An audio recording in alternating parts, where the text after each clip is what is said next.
got the cornfield calm, Midwest tone, but he's spitting facts like a dog with a bone. Lanky frame, fire-haired, eyes on the case, breaking down the game in the darkest place. Sports scores to murder boards, Hoosier logic cuts like swords. From Friday lights to chalked out lines, this redhead's brain rewrites the lines inside the Hoosier mind, where the stories twist and stats unwind. He's a legend in flannel, mic in hand, digging deep where few can stand. From touchdowns to crime scenes raw, he's got the truth in every draw. Yeah, step in if you dare to find what's brewing inside the Hoosier mind. He'll talk Pacers, Colts, or Colts on trial. Hoosier humor with a devilish smile. He's that redhead sleuth with a box of clues. Takes your headline, breaks the news. With every stat and every scream, he's painting portraits in your stream. Don't blink, he'll tie it tight. From game night wins to murder flight. Inside the Hoosier mind, where the facts hit hard and the lines are blind. He's a ginger ninja, smooth and slick, cracking cases play by play quick. From courtrooms to the hardwood floor, he digs for more than just the score. Tune in and don't rewind, you're deep now inside the Hoosier mind.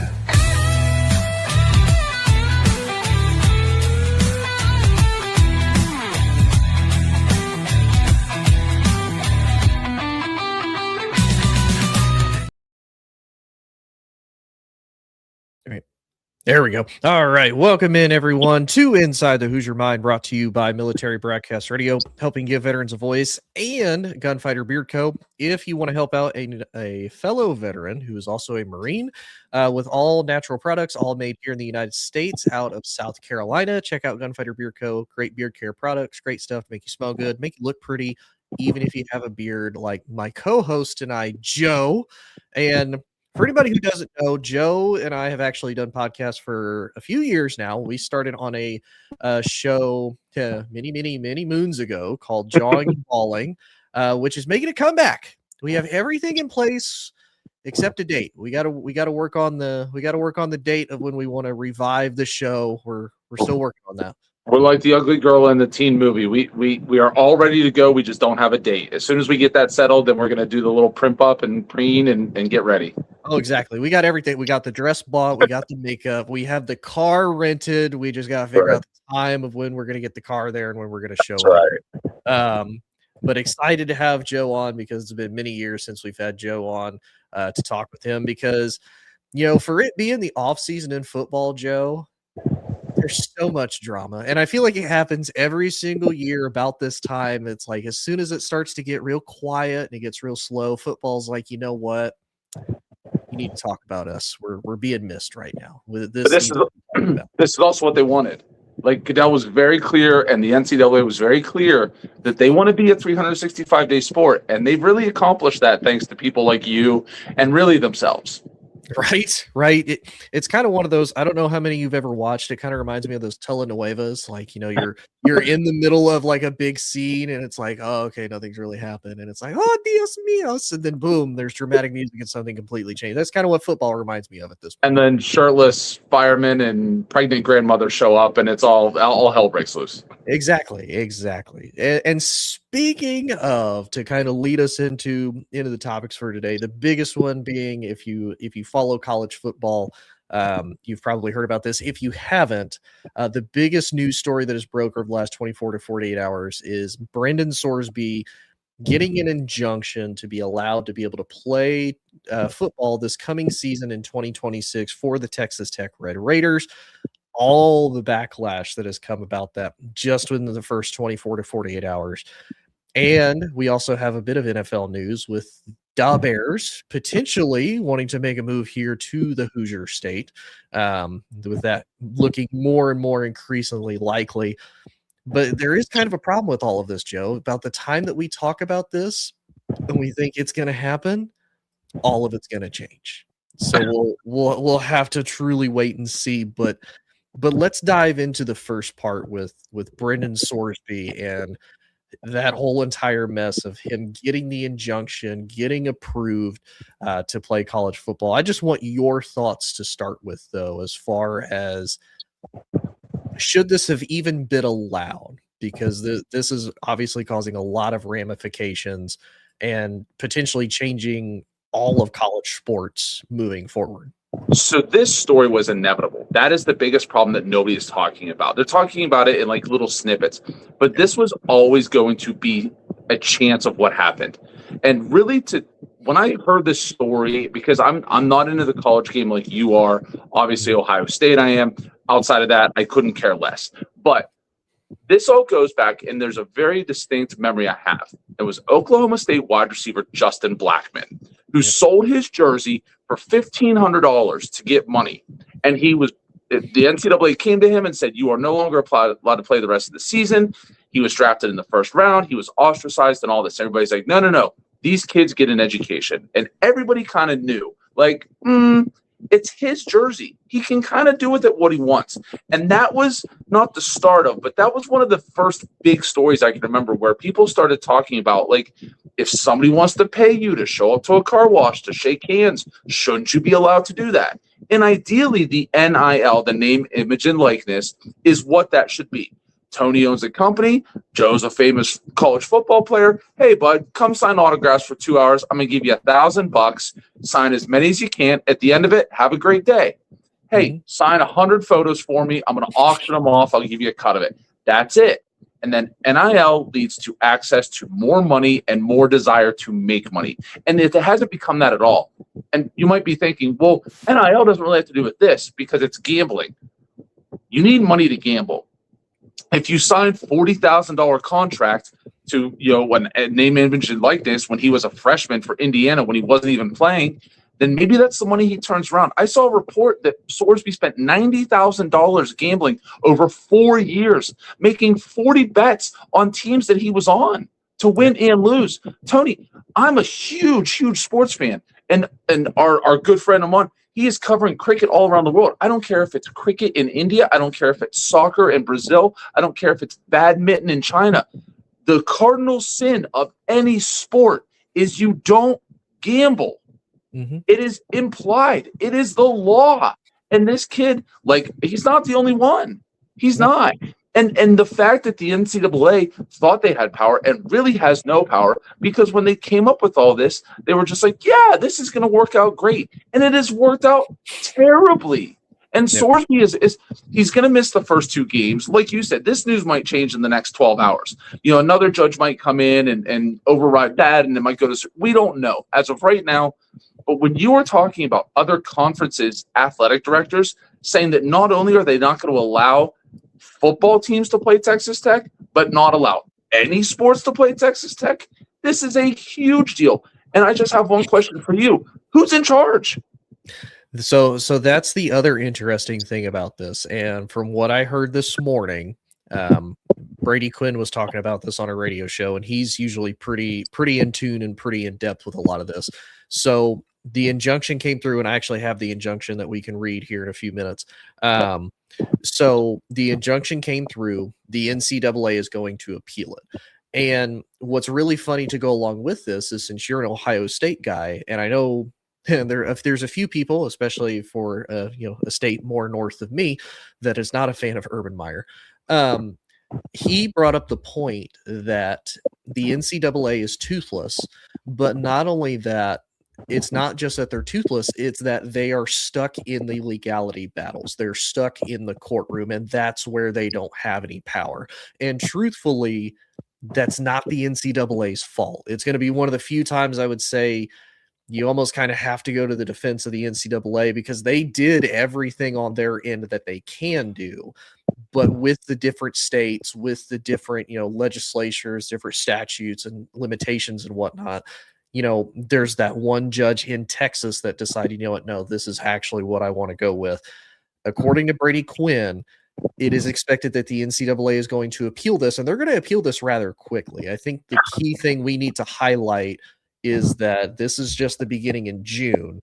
the beginning of the season doesn't start until August 29th. So they still have a couple months, and I could definitely see the NCAA funneling not all of their resources, but a good chunk of them to ensure that this gets handled in a quick and efficient manner of, we need to make sure that whatever happens from this, we do our due diligence to do.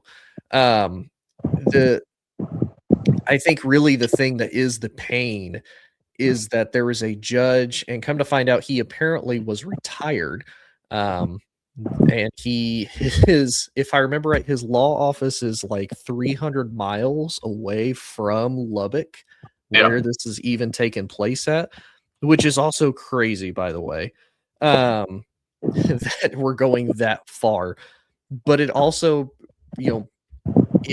it sets a dangerous precedent, because now if you're any college athlete, if you just find the right lawyer and then the right judge, you're going to be able to basically get away with it. And that's until, and the argument has been brought up to the Protect College Sports Act that I believe is in Congress currently at the moment. It has to have bipartisan support.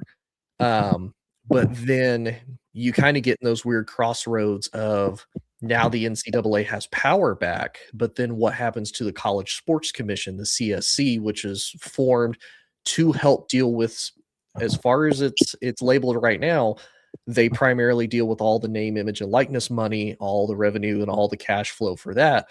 When do those two superpowers eventually butt heads, and who sides with who, as far as, we're all going to agree that the CSC is basically going to run everything, or we're going to keep it in the old ways and the NCAA is going to run over everything.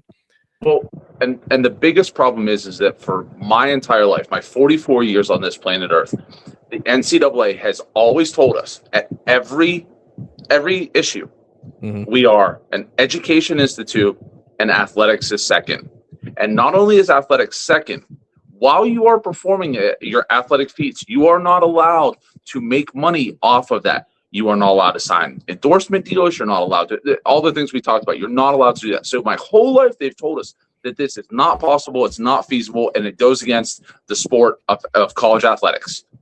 Yeah. So when it came time that this was just going to happen, they couldn't all of a sudden turn around and be like, by the way, we care about these kids. We want to make sure they're being compensated. Because for my entire life, you've told us they are being compensated in education and the opportunities that they have and the networking and all this stuff. So, of course, something like the CSE had to come along. But the problem with that is they are the cousins of the NCAA. They're all coming from the same family. They're highly educated. They're politically motivated. They're all this. So it's not even, the bipartisan support is important because we do want the best interest of these kids. But anytime somebody with money is giving money to somebody who doesn't have it, there is a power imbalance. And anytime that there are people making decisions and the words start with B, as in billions, across college athletics, there is going to be chances, and unfortunately a lot of them, where the money is not being appropriated or spent or accounted in the correct way. So I don't know if the College Sports Commission is the best way to go. I don't know if the NCAA is the best way to go. It kind of feels like one of those historical photos where you see like the dictators from different countries shaking hands at a summit, and you're like, oh, this just doesn't feel right. Like they look happy and it's almost like Nixon going to China in the 70s, and you're like, I guess, cool. Yeah. It doesn't feel right. And I don't know if anybody's going to come down on a side other than the athletes. And in all honesty, with players like Sorsby, it's going to be really hard to root for the athletes here pretty soon too. Yeah.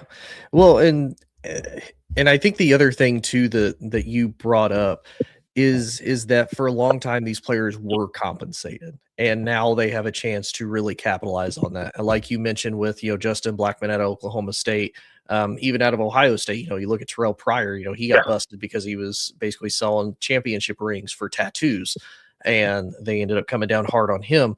His own private property, mind you. It was his own private property, but I think it was the fact that he was making money tied to that, and because it's Ohio State gear, it's something that's rare. Not a lot of people are going to have it. Who knows where that's going to go with it. So there's a lot that breaks into it, but it brings into question as far as a lot of these athletes and for a lot of these kids now of, what else can I get away with? What else can I do? And one guy in the comments, the country has an issue with the massive promotions of gambling, which is outpacing the speed of the law. And these are perhaps issues that need to go to the mediation instead. And that's absolutely true. I think that's the other thing that I'm not going to say we need to necessarily focus on, but it's an issue that needs to also be addressed, because while Brendan Sorsby didn't technically break any actual laws, he didn't do anything truly illegal according to any state laws, federal laws, etc. Now, he did do an illegal, he broke a rule for the NCAA. That absolutely, that for sure absolutely happened. He broke a rule. He didn't do anything truly illegal. This is where, though, I would shift, because you have the athletic directors of the Big 12 coming out saying, like, yeah, we're going to have a meeting about this. You have the Big 10 athletic directors coming out and coaches getting, pissed that this kid is allowed to play. Even the SEC, I think even Georgia, Kirby Smart has made a couple of comments. And it's like, Kirby, I really don't think, given your current limelight of like 8 Georgia players deciding that 135 miles an hour is the speed limit, like, I don't really think you should be talking there, Kirby, about doing illegal stuff. And I think that's the other thing, because it's kind of unique of being able to see some Texas Tech fans' perspectives of this, of what they think. And it's very much the same as it is now. There's a 50-50 split of, some believe he should, some believe he shouldn't. But there have been a few that have brought up the argument, this kid does some gambling, which does jeopardize the intentional integrity of the sport, which is definitely a problem. Like you said, it's a cardinal sin that you don't jeopardize the sport's integrity, because look at all the conspiracy theories out there as far as, bad ref calls, as far as teams getting into playoffs or getting into positions that maybe they don't necessarily deserve or should or should not be in because of maybe biases or not, whatever the case may be. Again, it's one of those rabbit holes, we could go down forever. Like, maybe there's something there, but we don't have any tangible proof of it. But with this, we do. But then you have kids like, all these Georgia players now, albeit most of them have done this not being at Georgia, but you're still tied to the program because it's been such a consistent issue of guys actually breaking the law of, doing these high speed races and whatnot. And albeit none of the, well, I'm not going to say none of them, as far as I can remember off the top of my head for Georgia, I don't think any have actually injured or killed anybody. Yeah, there was wasn't Jalen Carter? There was somebody involved in the accident that died, wasn't it? Yeah, you're right. And he was. Yeah. I think he ended up being acquitted, wasn't he? Yeah, but it was still like it was kind of weird. It was kind of it was definitely some fire. It wasn't just all smoke. It was definitely some fire. And that was right before he got drafted, if I remember, because that's why he fell in the draft stock, because of that, because people had questions about his character. So I think that's the other thing that people need to look at. While yes, Sorsby's is a great injunction and a great kind of smack in the face to college football, it's not necessarily the worst issue that's out there. And I don't want to try to make it like, oh, this isn't as bad as this, because this does still need to be addressed. And much to Erwin's point of, you can't give these kids millions of dollars. For a lot of these guys, this is the most money that they've ever had in their entire lives, probably more than their family has ever had, throughout the existence of their family.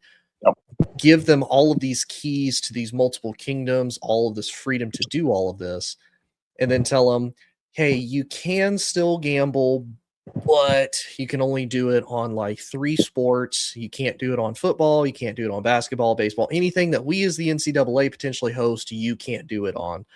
And to me, it's one of those, I think they should just get rid of that completely. But at the same time, look how easy it is for people to gamble now. Like they can be on their phones and do it. Now I know, if I remember correctly, Calvin Ridley and Jamison Williams both, when they were suspended by the NFL, they both did it on their phone, and they were doing it like in the facility. In the facility. So they like geo-tracked them to that. Not a smart move. But look how many years people still did it, though, as far as like, oh, I'll get a bookie, I'll go meet this person outside of like a sketchy CVS and make the bet through somebody else's name, then they'll give you the money. Like you can't. It's kind of like, you know, with you being a dad and having kids, like eventually they're going to start driving, they're going to want a car, you know, and you're going to establish rules and boundaries for them. And you can tell them, hey, you have the car, you can only do 3 things with the car. You can go to school, you can go to work, then you can come home. That's all you can do.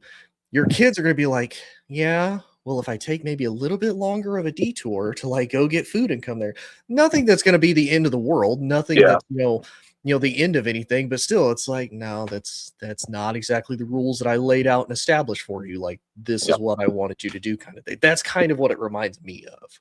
In a lot of ways, yeah. And I want to get back to the point that the user made. I don't see the name, so I'm sorry, I can't name check them, but they're absolutely right. But this is also the history of not only sports, this is the history of United States government and the way that we've done things.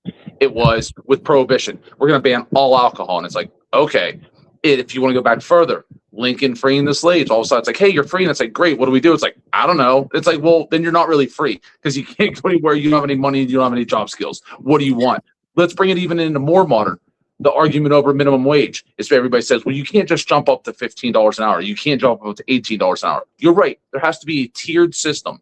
And the problem with all of this is the NCAA told us, same as I referenced earlier, that this was a zero tolerance policy. You cannot make money while you are playing college athletics. You cannot do endorsement deals. You cannot go to car washes. You cannot sell your own personal property. You cannot do it. And then all of a sudden they were like, hey, we're going to create this new thing called NIL, your name, image, and likeness. And you can essentially sign deals, which in itself is not a bad idea.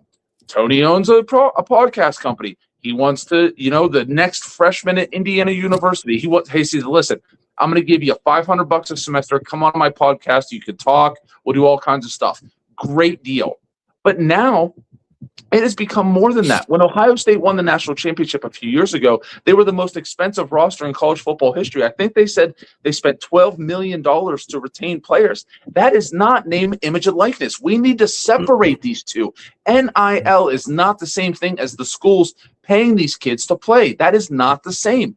And Tony, me personally, I'm really upset by the Sorsby news. I know you're it seems to be a little bit indifferent. This is not cool in any way, shape, or form. Again, as I said, gambling is the #1 cardinal sin of athletics from one seed to the other. It does not matter. You cannot bet. There are literally people who get banned for life. Match fixing in tennis, gone. Years gone. Professionals, people in other countries get killed. If they find out a ref was dirty, in some sports, they are literally drugged out of their homes and murdered because they believe in the purity and also the money involved in all this. Like, it is a serious thing. And if the backup freshman quarterback of Indiana University in 2022 is making bets, it is only the beginning. And again, I don't want to side with the NCAA, but they had to come down with the hammer. They had to kick this kid. Not only this, but Texas Tech, what are you doing? Are you really are you the Red Raiders? Great. But I don't get it. Like, you got to kick this kid off campus. You need to come down strong, and you need to say, we do not condone this. This is not who we are as a college. We don't want this. And the fact that I'm not sure Texas Tech is happy that he's playing, in all honesty. Do they want this press? Here's where I say for Texas Tech, to me, they're stuck between a rock and a hard place. And here's why I say that is because if you look at it at the one end, realistically, they're doing what we would consider a good university is doing. They're doing their due diligence to make sure that he's getting the help he needs as far as the treatment facility, the rehab facility. They're making sure he has all the resources they can give him to be successful. They're doing everything a good program should do for their student and their student athlete. I think where, to me, they get between a rock and a hard place is, one, they spent the $5 million on him to get him. which is a pretty significant investment as far as college football goes, to pay a guy to be your starting quarterback, and you don't even get to have him before he plays a single true solid snap. Yeah. So they've got that. Then you've got the other hand of how this is being portrayed and how this is being issued. Of he admitted that he's guilty. He admitted that he did all of this. He, that hasn't been a question. Like, he's been open, like, yes, I absolutely did this, and this is what I'm willing to offer as far as a quote unquote punishment for what I've done. The problem, though, is that it's being labeled as a mental health issue. And funny enough, I have the injunction here, or at least part of it, not the whole entire thing, because that would be really long and a really boring episode. Really boring episode, really, really fast. But the second part of this, for anybody who can't see it or if you can't read, you can at least hear it. This court finds that the applicant has demonstrated that he will suffer a probable, imminent, and irreparable injury if this court does not issue a temporary injunction, because he will be unable to participate as a member of Texas Tech's University 2026 football team, including the 2026 football season, and one, the benefit from elite coaching, training resources, camaraderie, and regimen that only being a member of Division I college football can provide. To build the skills necessary to maximize his own success during the college football season, as well as that of Texas Tech's football team and each of its players, and to make an informed decision regarding whether to enter the 2026 NFL supplemental draft. So that is the argument that was made as far as why he should be allowed to play. Now, if you're Texas, can I old man explain this? Can I old man explain this for everybody? Yeah. As a father who has kids and is an old man, because I'm much older than Tony, if I don't get my way, I'm going to have a hissy fit. That's literally what that says. If I don't get my way, I'm going to be a miserable prick. And by the way, if I do get my way, I'm going to be a miserable prick because I got my way. That is the most asinine legal argument I've ever heard in my life. Listen, I would love to be able to get whatever I want to given the best mental and standing of myself. I'm sorry, that's asinine. Oh no, I agree. And here's like I said, here's where I think for Texas Tech, they're kind of in that bad spot, because if they don't support him, oh, how dare you not, support this kid's mental health? How dare you not do this? Et cetera, et cetera. And Irwin actually brought it up. Say mental health, and every single lawyer goes, oh, cha-ching. And that's absolutely true, because no one wants to be that person or that institution, or in Texas Tech's instance of, you don't want to be that school that says, yeah, he does have a legitimate problem. I don't think anybody's dismissing that. If you bet $90,000, you bet like 10,000 bets or something like that. Yeah, you have a problem. A lot. like nobody wants to sit there and be like, man, they didn't throw everything they could to try to make sure that he got help. But much to your point, though, doesn't change the fact that it's a terrible legal argument. The first judge that actually saw this apparently recused himself, because it was just kind of one of those, like, he just laughed, like, this is so stupid. I don't know why I'm even being involved in this. So that's when they had to go to this one. As far as the next steps go, this is apparently going to go to, I think it's the 7th Circuit or 7th District. It is going to a next level of appeal, Court of Appeals in Texas. And apparently the NCAA filed that the same day that ruling came out. So basically they had the paperwork ready to go, just in case he did. And I don't blame him, because it was said that he was going to fight it. So, they probably had this ready to go. So as soon as they found out, they filed the injunction. So I would say probably within a week, we'll probably hear some type of update as far as if this gets overturned or if it doesn't. The following question, though, I want to ask you, because we alluded to it a couple times. You have the Big Ten, the Big 12, the SEC. I think the ACC commissioner also gave his thoughts on the whole entire situation. Most of them have just been fairly disgusted that this has even been the case. But there's multiple of these conferences that have already started to come together and have meetings saying that we are not going to play Texas Tech in any sports. Now, my true honest feedback to that, I think that's a bit of an overreaction. Now, I can get I can get the football side because there's that direct correlation, there's that direct connection. Like, yeah, don't want anything to do with that. If I'm Texas Tech, and let's say I'm like the Texas Tech like women's softball team, why am I getting punished for what a football player did? Like, why is my season, why is my college career, why is my potential, professional career now in jeopardy because I decided to come to this school, like you said, either for education, maybe it's family lineage, maybe it's, maybe it's purely NIL, maybe it's just the money offer that they were given to do that. Why am I being included in a group punishment of a dude that I probably never even met and I probably just know of him? Yeah.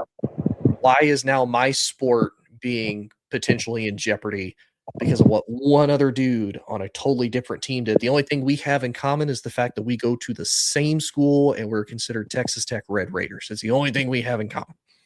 Well, I will tell you this. You went to basic training. I know you did. I went to basic training. Mm-hmm. Sometimes when you got smoked, you didn't even know who got in trouble. You just had to do the push-ups and you had to do the jumping jacks. And afterwards, you're looking at each other, looking around going, all right, whose fault was it? And it is unfortunate that there will be people who lose out on this. And I don't know. Maybe this is just more blustering from universities because, again, you want to be in the news. Because if you're in the news, you're getting talked about. Doesn't matter if it's good or bad or even if people understand. You're being talked about. And that's all that matters to them. Sorry. So it's the whole point of that. So do I think it's unfair? Yes. But it's nice to see some of these ADs, at least on the record, having a backbone of at least saying, hey, listen, we really don't agree with this. This isn't like, well, people are going to do what they want and we'll have to wait for the courts. Like, they are jumping out in front of this. Like, they are really stepping out onto the tracks blindfolded and hoping the train is not right there, because these are going to be some really awkward conversations to have to walk back if one of their players are. This is a very slippery slope. And I'm not saying that it's bad for them to make these decisions to go out and speak on this. Good for them. You really hope it's not in your own house. It's like when you make a comment about your kid, and you're like, man, your kid really does bad in school. And then you see your kid's grades and you're like, maybe I shouldn't have said that before I looked at my kid's grade. Maybe I need to worry about that a little bit more. So, but they are at least getting I would even say they're ahead of the process in this, because again, we're going to wait for this circuit court. We're going to wait for these decisions. And here's also the thing that nobody's really talked about, because again, I fully admit I'm not a college fan like you are. What if Sorsby just sucks?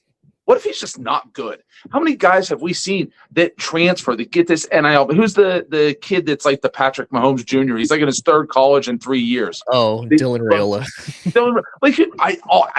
I knew his name, but I couldn't. Like, he's not Patrick Mahomes. The kid sucks for all intents and purposes. Like, again, what if Sorsby just sucks? And again, that's kind of not the point, but it's also the point, is that the way things change is you need these things to happen. It's the same when Maurice Clarett, after his freshman year at Ohio State, petitioned to go to the NFL because they have the rule, you have to be 3 years removed from your high school graduating class. And he was trying to challenge the rule of going into the pros. And people now are like, wait, somebody's tried to sue the NFL for that? It's like, yeah, it actually happened. And you might not remember Maurice Clarett if you're not a Buckeyes fan and all that, but like, that was kind of a big deal for a moment. And Sorsby right now is the front of this, of gambling in college, of the NCAA power struggle, of what is the CSC going to be, the College Sports Commission, what's all this going to be.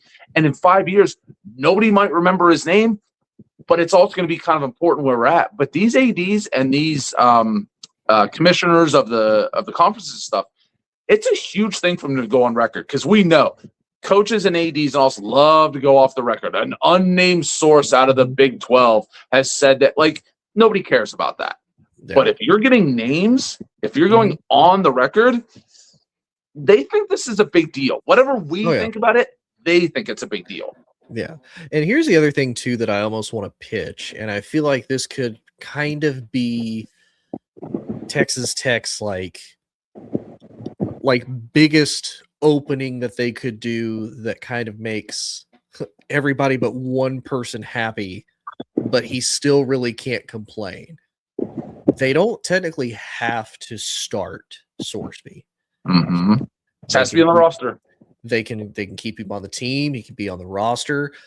they don't technically have to start him. Now, there would probably still be some arguments of he shouldn't even be around the team, he shouldn't be there, and I can get those. But if you're Texas Tech and you truly want to kind of make everybody happy and say, look, we did our due diligence behind Sorsby. He got the injunction. That's what we're rolling with at the current moment. That's how we're going to roll. But on the other hand, we're not going to start him. We're going to do something completely different. We're not going to worry about that. There was another thing that was brought up, and again, this was by a Texas Tech fan in particular. Oh crap! Of course, I didn't save that one. That one made too much sense. Let me see if I can find it, because somebody actually posted a picture of like how they broke down their thoughts on the whole Sorsby thing. And basically, they think that it's more just the fact that it's Texas Tech and that people just all of a sudden have this like massive thing against Texas Tech. Like it's been an issue for years. And it's like, no, this is just a very, very recent issue with Texas Tech as it currently stands right now. This is nothing new. This is not like old Texas Tech hate. Like, believe me, I've liked watching Texas Tech for a long time, but I'm not going to sit here and be like, oh, I hate Texas Tech now. Like, no. No. I think the biggest thing too is if you're the Red Raiders, this is the ideal situation to work out. Mm-hmm. He keeps the injunction. The circuit court upholds the injunction. He is allowed to play. He misses the first 2 games. You have some other quarterback on your roster who establishes themselves over the summer, starts the first 2 games, plays well. Sorsby comes back and does what almost every player who tries to come back from a suspension does. They get nicked up. They tweak a hammy. They have an elbow problem because he didn't get the full training because he was in court, because he overdid it trying to make his way back. And then he misses time due to a legitimate injury. And you're just like, you know what? He's on the roster. We support him. Somebody else is playing. Best of luck in the draft. Sorry about the $5 million. Like that is ideally that is their way out. And who knows if that's going to happen. So I did find it. So this is what somebody posted as far as their breakdown of the whole entire situation. Mm-hmm.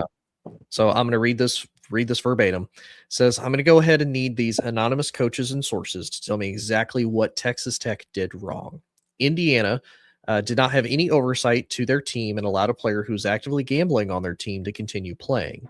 Cincinnati did not have any oversight to their team, found out a player was gambling, investigated them, and still allowed them to continue playing. That is kind of the weird thing that I found through all of this when it first came out, that Cincinnati knew, didn't report it, but then they immediately came out with a statement and said, oh no, if we would have known that would happen, we would have never done that. Like that's a little sketchy.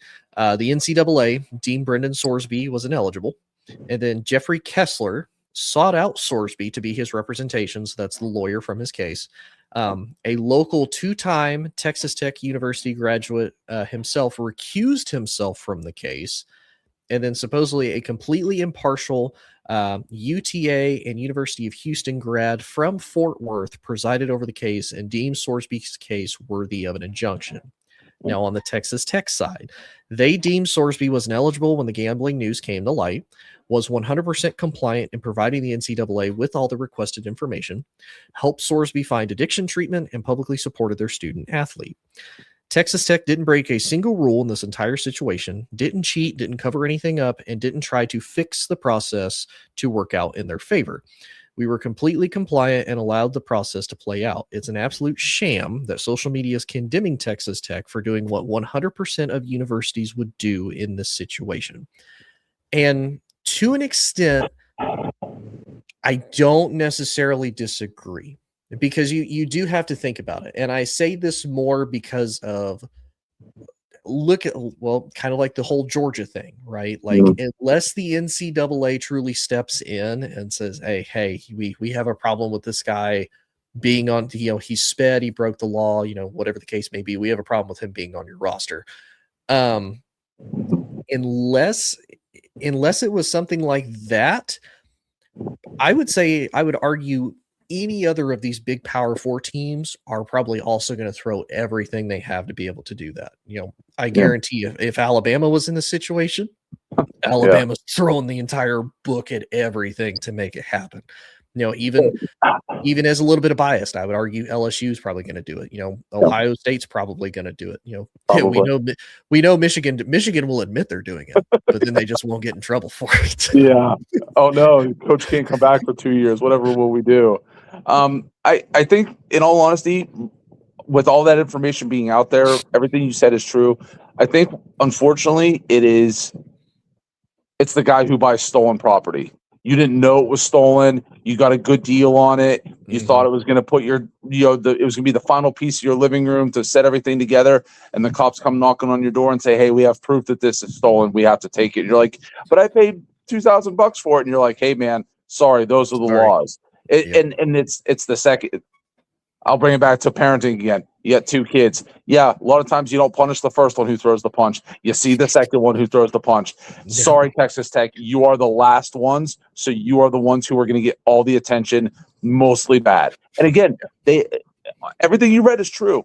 Why is Cincinnati not being drugged through the mud? Why is Indiana, our national champions, not being drugged through the mud? Why are all these other teams, why are all these other people not being drugged through the mud? Because that is the way society works. I wish I had a better answer for you, but it is usually the last person. And Texas Tech, he is on your team now. You paid a hefty price for him, and now you get all that comes with that. Yeah, and it's unfortunate. But again, it's going to make college football really interesting. It's going to be really interesting to see, what does this look like in the next week or so? Because again, if you would have told me this a month ago, it's like, oh no, this is an open and shut case. Like, he did it. It's a super, red tape thing. Like, his college career is done. And then somebody's like, nah, let me just throw a little monkey wrench in that. Give a little drama. So who knows? Maybe this changes in a week. We don't know. But let's move on to some different drama, more professional drama, that also, ironically enough, includes the state of Indiana, at least, with the Chicago Bears.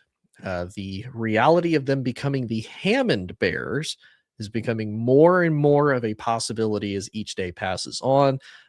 Indiana has already started a lot of the financial legislatures. They've already done a lot of the meetings, met with them and whatnot, as far as like, hey, we'll help get this stadium established and whatnot. We will help make this happen to make you the Chicago Bears in Indiana. So all of that's possible. And then of course you have the outing of the mayor and the governor of Illinois, both coming out. They want the Bears to stay, but they have issues with how some of the tax money and whatnot is going to go to, where it's going to go to. The Bears have argued, like, we've already purchased the lot. Like, we just want help with.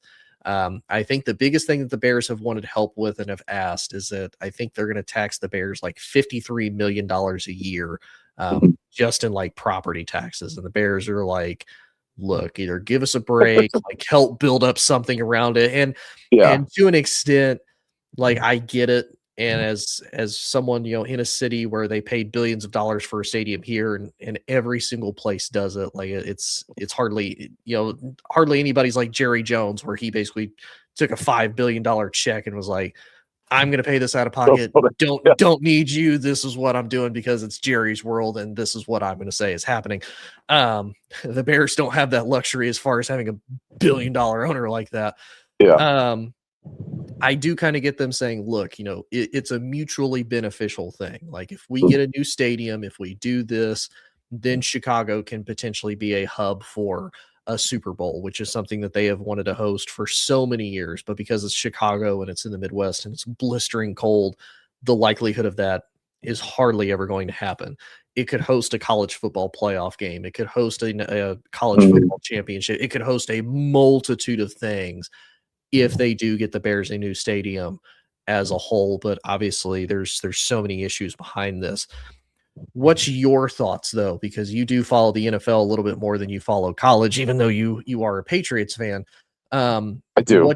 What's your thought on this whole Mike Vrabel, Diana Rossi, Bears flirting with Indiana, relationship thing? That's a shot. That's a shot. Come on. I'm going to deal with these with my other buddy, Sean. I'm not taking them here. I'm taking my ball and I'm going home to Chicago. No, it's, in all honesty, Tony, when I saw this, part of me is like, this is the reality of the new world. There's already talk about the Chiefs moving, which seemed to gain a little less traction than the Bears story. And that should really tell you everything about it. This is the Chicago effing Bears. Whatever you think of the Bears, when you think of the history and lineage of football, there are certain teams, and unfortunately, a team like the Browns, who have a long, great history of the early years of the NFL, helped establish what the NFL was and then later became. This is gross and disgusting, and it is a mismanagement and miscalculation on everybody from every side. Listen, I get it's hard to be a billionaire. I get it's a tough world, man. I hope to one day have those same issues. But guess what? There are certain teams in all sports that if you were told, by the way, did you hear so-and-so is moving? Where are they moving to? Well, they're only how far is that? How far is Hammond from Champaign, Illinois? So what is like? Oh, you mean Chicago? It's like 25 miles, if I remember. Okay. 25 miles is the other end of the earth when you are the Chicago Bears. I get that you don't play in the inner city of Chicago. Like we've accepted that fact. Not like the Buffalo Bills play at Orchard Park, which is just outside of Buffalo. That's fine. That's kind of what we deal with, and that's okay. But if you were telling me Chicago, Illinois Bears play their home games in a different state, it does not sit right with me. I'm sorry, it doesn't. It doesn't sit right when the New York Jets and the New York Giants call themselves New York when they're in Jersey. I don't care that it's the metropolitan area. That's not New York. I don't like it. I just don't. I was trying to think of teams that if I were to find out that they moved, even if it was just a little bit further away, when I think of like the history of a sport, a team that came to mind, my favorite hockey team, the Detroit Red Wings, one of the original U.S. franchises. They were there competing with the Canadian teams in the NHL. If all of a sudden it was determined that Detroit was going to move, to another city, I'd be like, well, this is weird. I don't like this at all. Again, if it was the Pittsburgh Pirates in my neck of the woods, a down team, but a lot of history in baseball, around for a very long time. Same as the Chicago Bears, a lot, ups and downs, all this stuff. And all of a sudden it's like, by the way, the Pittsburgh Pirates would be like, that doesn't feel right. And I would say that is a gross mismanagement on behalf of the people who own the Pirates, and in this case, the Bears and the league. I'm sorry.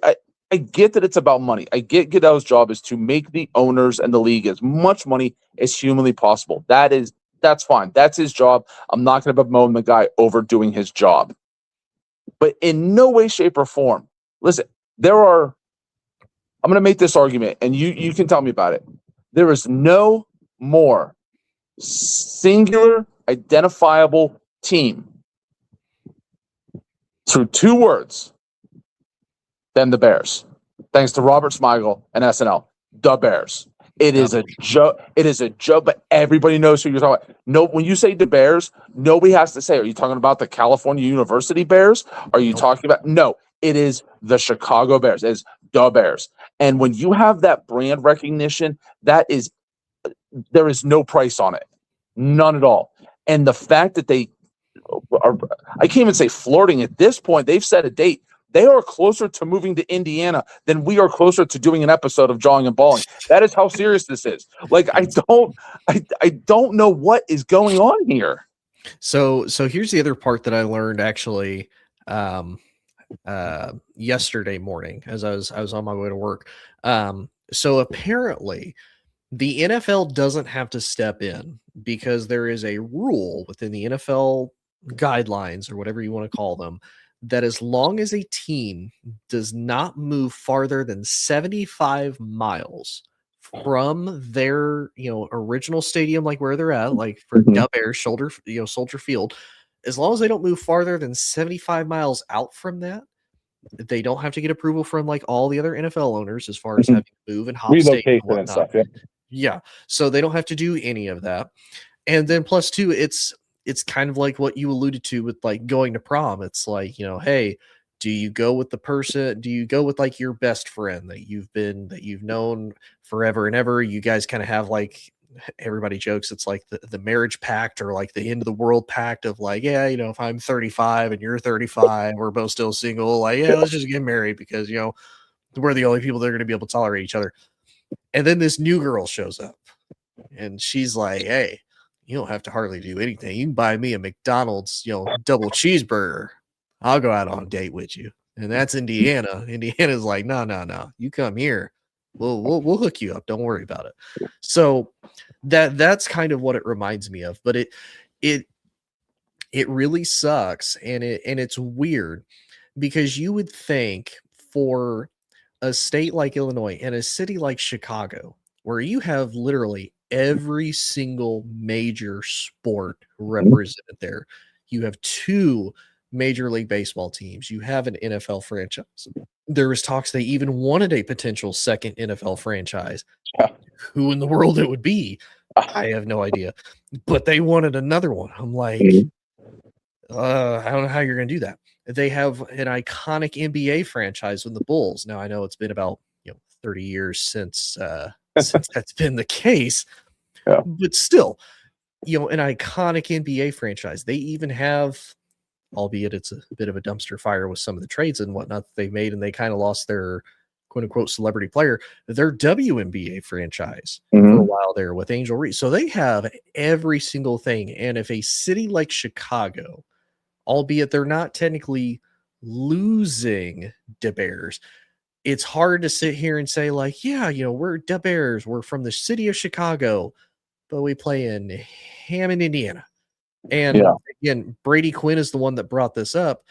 It makes no sense that you want to go to Hammond, Indiana, which is a very industrial town. Like most of those northwestern cities of Indiana, close to Chicago, like Gary, Hammond, all of them, they're all industrial, coal mining, steel plant cities. And most of them have really not been like popping and growing since like the 70s and the 80s. They have been on a very downward trajectory for an extremely long time. But it does make you wonder, like, if this happens, is this something that we're going to see more of? Like you mentioned with the Chiefs, like they're moving to Kansas City, but in Kansas, because it's like just across the river to grow, to technically play there, because it's the same thing. And Kansas is like, oh yeah, we'll give you a new stadium. Missouri won't, but we will. And I kind of wonder the same thing and I know for the Jets and the Giants, theirs was because of taxes as well. That's why they moved from New York to New Jersey, because the taxes were going to be a whole lot easier on them than New York was going to be. Like, to an extent, if you're some of these states, like I get you're wanting to also basically make a profit off of this, like the advertisement that you get, like, if you have somebody like the Bears, like they're a nationally recognized brand, like they're one of 32 NFL teams. They have fans all over, at minimum, the country. They maybe have a few fans all over the world. Sure. Like the travel to Chicago to see this happen. Like, look at the playoffs. Like everybody wanted to go see the Bears. Right. Everybody wanted to go there to see them play the Packers. Everybody wanted to see them host the Rams. Like they were on this magical hot run. Like, why their would quarterback is the cover athlete of the new Madden? I mean, like they're as high as they're going to be with not winning a Super Bowl. Like this is it. Yeah, and again, like you said, it's faults on every side, because the fact that it's even being considered. But I'll be honest too. Supposedly, this is a classic Kevin Warren negotiation tactic, and honestly, it is kind of a smart business tactic of like, well, if you won't give it to me, I'll find somebody who will. Like, again, I get it. It's just like, if you're the state of Illinois, you have to be. I'm sorry, if you're the state of Indiana, you have to be doing backflips, because if I'm them and this goes through and like you are building a stadium and the league is like, yep, you are good to move there, I am literally hiring 27,000 interns to get on every social media network to say Indiana, the home of the Chicago Bears. And I am putting it on every bus, on every billboard, on every TV ad, on everything. I'm going to remind people that the Chicago Bears play in our state. And that's a big deal, because, I'm not sure it's really talked about, but there is kind of a little rivalry, I think, between Illinois and Indiana, a little big brother and, little, and all this. And if they hit the Bears, that is a big blow to Illinois. That is literally like taking the wife and the kids and leaving you with like, oh, I mean, I guess I still have the house. Mm-hmm. You do. You have the TV, you have the house, and you have your chair. That's all you get. Yeah. They get everything else. And it is kind of a little bit of a rivalry. And I think that's part of it. Obviously we won't go super deep into it, but you got a little bit of political rivalry there. It's a lot more, it's harder to buy certain things in Illinois than it is in Indiana, and vice versa. It's a whole lot harder to buy some things in Indiana than it is in Illinois. And funny enough, it's a whole lot easier to buy it in all 4 surrounding states of Indiana. Indiana just won't jump on board. It's neither here nor there, but yeah, it is super, super interesting. So let me ask you this, because I know we got to finish up here. I know you're in Indiana. Is this more the Bears losing or giving away, or is this more Illinois giving away or losing the Bears, or is this Indiana taking it? Because I feel like this is more Illinois kind of just dropping the ball more than it is Indiana sneaking in the dark of the night and stealing them like the Indianapolis Colts did to the Baltimore Colts many years ago. I feel like this is more just like, oh, look at this Fabergé egg I left on the counter. I hope nobody takes it. Pretty much. And Amber, my husband's grandpa, is going to come back to haunt the management of the Bears. Probably. Believe me, there's a whole lot of Bears fans that'll probably come back to haunt them too. They will lose fans over this. They absolutely will. But I'll be 100% honest, at least from an Indiana perspective, and I don't watch the news here a whole lot because news is just aggravating. But truly, this to me seems more of Illinois is losing the Bears than Indiana's trying to do this like super sneaky thing. To me, Indiana is kind of doing this from a true like business perspective of it's like, oh, if you want to move here, yeah, we'll take the extra revenue, we'll take the extra traffic. People are still more than likely going to fly into O'Hare or Chicago's airport and then drive to Hammond, Indiana, because that would just be the smarter and easier thing to do. But congratulations on your new toll roads, because you're going to start getting toll roads going from, there. I mean, hey, that's already supposed to be a place anyway. That was even before Dub Air started to show up. So that was already in talks, unfortunately. But Indiana is basically investing $5 billion to make $30 billion over the next 10 years. Yeah. And plus, again, they've already hosted a Super Bowl once within the last 15 years. Like if this happens, oh, hey, here we go. We have another whole brand new stadium. We can host a whole nother Super Bowl. We can host a whole nother college football, championship. We can do all these different things because we're in the state of Indiana, and the state of Indiana is going to get some type of, tax revenue, whatever the case may be. They're going to get some piece of the pie from this if Indiana is able to. So to me, Indiana is kind of in the best situation, because if they get them, it's a win. If they don't get them, they don't really lose anything because they already have an NFL franchise here. It's not like they're like, oh man, we really just need an NFL franchise. Like, no, we already have the Colts. They're here in the capital city. If we have another one just way up north, cool. Yeah. Best of both worlds.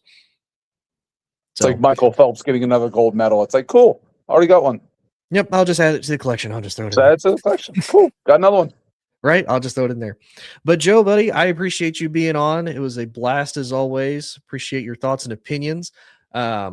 If you liked Joe and I having these fun discussions, we are going to have more of them as soon as Joe, Amon, and I can all figure out a true starting date for when we want to bring back Jawing and Balling. Much like Joe mentioned, Amon is our good-looking, lucky co-host that gets to travel the world covering cricket and whatnot. So we kind of got to go more off of Amon's schedule, I think, than anything, because Joe and I have a little bit more flexibility as far as that goes. But when that happens, I'll make an announcement on here, and then that way, if anybody wants to hear more of Joe and I talking, we definitely will.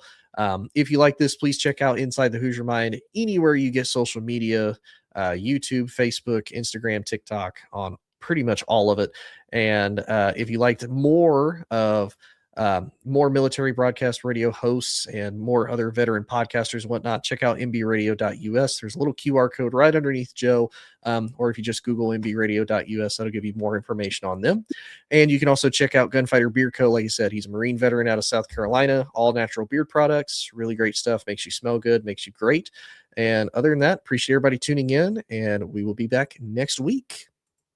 Ladies and gentlemen, thank you for tuning in to Military Broadcast Radio. As we wrap up today's show, We want to remind you that the podcast of today's episode will be available right after we go off the air. So if you missed any part of the show or want to listen again, be sure to check it.